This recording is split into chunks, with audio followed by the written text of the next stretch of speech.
claro que o assunto do momento vai ser uma semana até mais parada por causa do carnaval. Mas a reforma da Previdência continua sendo o assunto do momento na imprensa nacional e nos bastidores políticos. Pós-carnaval, a tramitação será intensificada.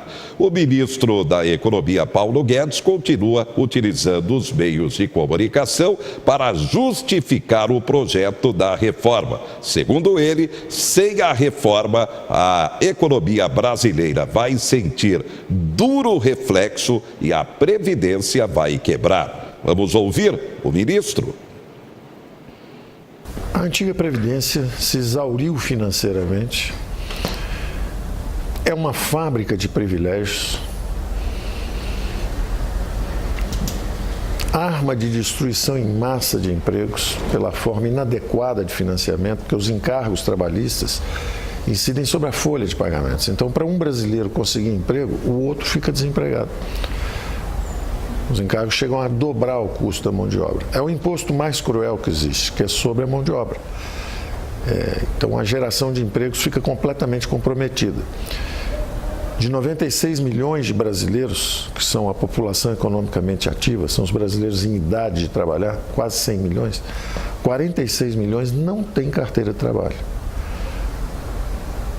Então ela tem várias bombas de relógio a bordo. É um avião destinado a cair, com várias bombas de relógio a bordo. A primeira é a bomba demográfica. À medida que o país, a distribuição etária vai mudando, o Brasil vai tendo menos jovens, há uma condenação a esse sistema de repartição, porque cada vez você tem menos jovens, cada vez mais idosos, e essa bomba está marcada para estourar. O Brasil tem apenas 11% de idosos e a Previdência já está às vésperas de um colapso financeiro. Então, essa bomba demográfica é a primeira grande ameaça. A segunda ameaça é exatamente o desemprego em massa que ela produz. 46 milhões de brasileiros vão envelhecer e eles não contribuem, porque eles não conseguem emprego formal. Então não conseguem contribuir. A forma de financiamento é tão equivocada com os impostos sobre a folha de pagamentos que você desemprega pessoas, elas não contribuem, elas vão envelhecer, passam a vida desempregadas ou empregadas de forma informal, mercado informal. São empregos de baixa produtividade, de baixas aspirações e baixas possibilidades. Como não tem capital, tecnologia, a produtividade acaba sendo baixa, informal, e essas pessoas estão condenadas não só a uma vida à margem do sistema oficial, como também já condenadas também a uma aposentadoria pobre lá na frente, porque vão quebrar o sistema. O terceiro grande defeito macroeconômico é que não leva recursos para o futuro. Promete cada vez mais, mas não leva recursos para o futuro. Então, os salários vão sendo corrigidos, o salário mínimo vai subindo, existe essa promessa de uma aposentadoria lá na frente, mas os recursos são consumidos pela própria geração contemporânea, porque o jovem paga e o velho consome, aquilo é destruído instantaneamente. Ao contrário de um regime de capitalização, onde você leva esses recursos para o futuro. Você promete, mas carrega os recursos para o futuro. Os defeitos são inúmeros. É um regime obsoleto, é um regime condenado, cheio de bombas a bordo. Então nós tínhamos uma responsabilidade moral com as futuras gerações de permitir que eles escapem essa armadilha em que as nossas gerações passadas e contemporâneas se meteram. Nós precisamos escapar dessa armadilha. Esse compromisso moral de permitir que nossos filhos e netos desfrutem de um mercado de trabalho forte, vigoroso, com muita empregabilidade. Permitir que eles desfrutem de aposentadorias mais fortes lá na frente, maiores. Permitir que eles acumulem recursos, levem isso lá para frente. E mais do que isso ainda, permitir que se salve o sistema antigo, as obrigações antigas, os compromissos antigos. Então, a nova Previdência justamente reduz privilégios, reduz fraudes, reduz as desigualdades E começa esse movimento em direção a um novo regime para que não tenhamos as gerações futuras sofrendo dessa mesma ameaça financeira, além do problema moral. Então, o antigo regime tem o grande defeito de ser inviável financeiramente, a médio e longo prazo, está condenado, é um avião condenado a cair. Eu usei essa imagem várias vezes com o presidente Bolsonaro, dizendo: presidente, lá na frente, ou fazemos uma reforma dessa, ou esse avião cai com todo mundo a bordo. E o presidente teve a altura do desafio e disse: Paulo, estuda esses detalhes, mas lá na frente nós vamos cuidar disso, confie em mim. E ele cumpriu completamente todas as expectativas que eu tinha, porque deu apoio, participou, sugeriu e colocou todo mundo dentro de uma reforma abrangente. Todos os setores, uma reforma ampla. Estão os servidores civis, estão a população urbana, a população do campo, os militares dão sua cota de sacrifício também. Então, todos os brasileiros entraram na reforma e temos agora uma nova Previdência. Tá aí, esse é o ministro da Economia, Paulo Guedes, falando, utilizando os meios de comunicação, tentando convencer a população e os parlamentares antes de mais nada. Só na Câmara Federal, o governo vai precisar de 308 votos para ter a reforma previdenciária aprovada. Depois, a matéria vai para o Senado. Será que o texto não será modificado no Congresso Nacional? O assunto é polêmico e você confere por quê. A reforma da Previdência prevê que a idade mínima para a aposentadoria das mulheres suba de 60 para 62 anos. Para os homens, se mantém em 65 anos. O tempo mínimo de contribuição sobe de 15 para 20 anos. A reforma não permite mais a aposentadoria apenas pelo tempo de contribuição, que hoje é de 30 anos para mulheres e 35 para homens. Há 3 regras de transição. Por idade mínima, começando em 2019 com 56 anos para mulheres e 61 para homens. O aumento ano a ano é gradativo, até chegar em 2031 nos 62 anos para mulheres e 65 para homens. A transição por tempo de contribuição mais o fator previdenciário prevê 30 anos de contribuição para mulheres e 35 para homens, mais 50% de pedágio. Se faltar um ano para a aposentadoria, tem que trabalhar mais 1 ano e meio. Isso vai reduzir a aposentadoria para quem para de trabalhar mais jovem. E a transição por pontos prevê que a soma atual de 86 para mulheres e 96 para homens aumente 1 ponto por ano até chegar em 2033 nos 100 pontos para mulheres e 105 para homens. A regra para os servidores públicos será a seguinte: 62 anos de idade para as mulheres e 65 para os homens, com pelo menos 25 anos de contribuição, 10 anos no serviço público e 5 no cargo. Para os professores do setor público, a idade mínima será de 60 anos, com 30 anos de contribuição para homens e mulheres, com pelo menos 10 anos no serviço público. Hoje, os parlamentares ganham de aposentadoria uma parcela do salário para cada ano de mandato.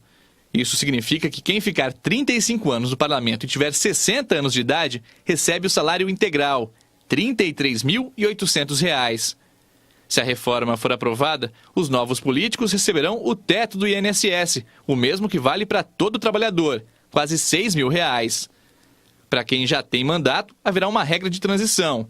Será preciso atingir as idades mínimas propostas pelo governo para os trabalhadores.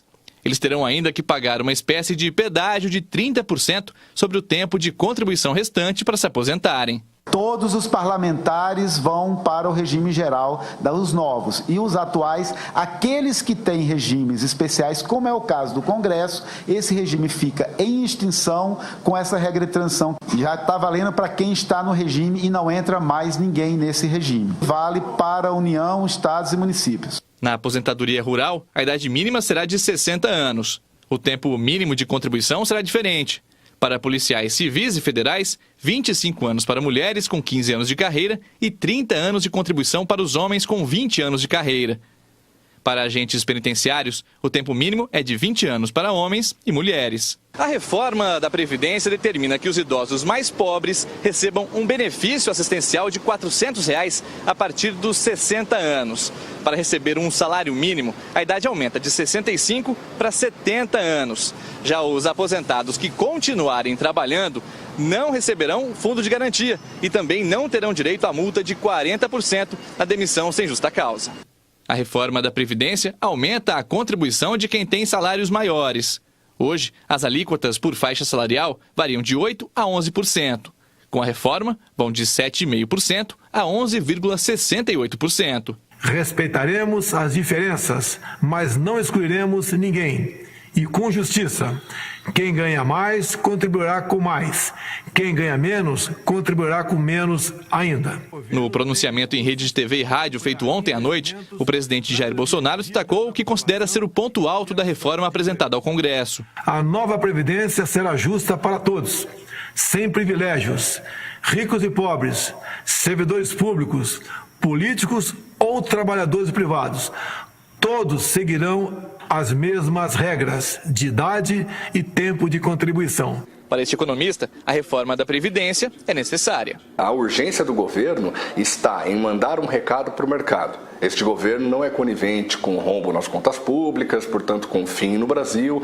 Isso pode abrir caminho, por exemplo, para a redução da taxa de juros, e eles acreditam que com isso haverá uma retomada da atividade econômica, e isso tem um efeito multiplicador importante. A Ordem dos Advogados do Brasil divulgou nota dizendo que não se pode realizar modificações em atropelo aos direitos sociais igualmente previstos na Carta Magna, conquistados com muito sofrimento e dificuldade pelo povo brasileiro.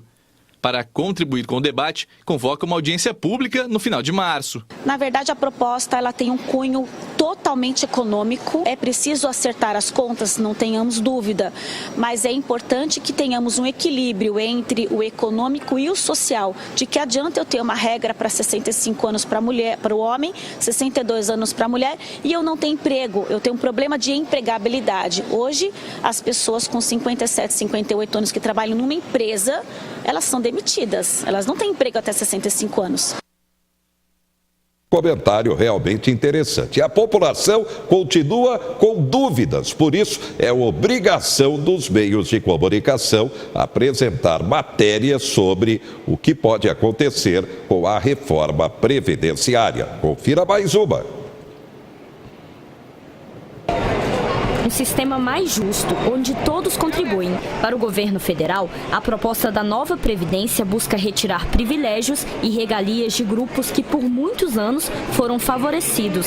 Muita gente se preocupou em conhecer os pontos da proposta e concordou que a contribuição deve ser de acordo com o salário de cada um. Se eu ganho menos, eu estou pagando menos, obviamente eu vou conseguir colocar mais dinheiro dentro da minha casa, né? Então tem que tirar realmente de quem tem. Pela proposta do governo federal, já encaminhada ao Congresso Nacional, a contribuição previdenciária vai variar de acordo com o que o trabalhador ganha. São as chamadas alíquotas. Quem recebe até um salário mínimo, por exemplo, paga 7,5%. E para quem ganha salários mais altos, acima de 39 mil, a contribuição sobe para 22%. E isso não valerá apenas para os trabalhadores da iniciativa privada. Os servidores públicos também vão pagar para a Previdência de acordo com a faixa salarial. O maior mérito dessa reforma é que o servidor público, ele não é especial em nada, então ele tem que ser tratado rigorosamente como um empregado da empresa privada. Ele tem que ter os mesmos deveres, porque ele só tem direitos. Outro item da nova Previdência prevê a mudança na aposentadoria dos deputados e senadores. Atualmente, eles se aposentam com 60 anos, sendo 35 de contribuição, e recebem um benefício extra para cada ano trabalhado como parlamentar.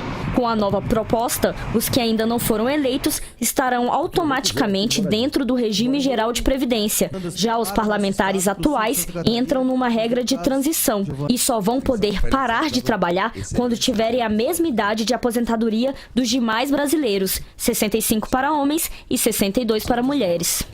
Tem que ter uma igualdade, um nível de igualdade, né? Porque deputado ou senador que tem que ter um mérito a mais que a gente que trabalha normal, né? Normalmente não se instala dentro. A proposta da nova Previdência tramita agora no Congresso Nacional. Na Câmara dos Deputados, ela precisa passar pela Comissão de Constituição e Justiça e por uma comissão especial, momento em que os deputados podem sugerir emendas. Depois, a proposta segue para o plenário, onde passará por 2 votações. Para ser aprovada, precisa de no mínimo 308 votos. No Senado Federal, a nova Previdência segue para a Comissão de Constituição e Justiça e depois, finalmente, para a votação em 2 turnos no plenário. A expectativa é que no meio do ano o presidente Bolsonaro receba de volta o texto trabalhado pelos parlamentares. O país está precisando de uma reforma da Previdência, tanto para o ajuste de seus números, como também para o envio ao mundo de que aqui as coisas serão tratadas de uma forma mais responsável pelo Estado.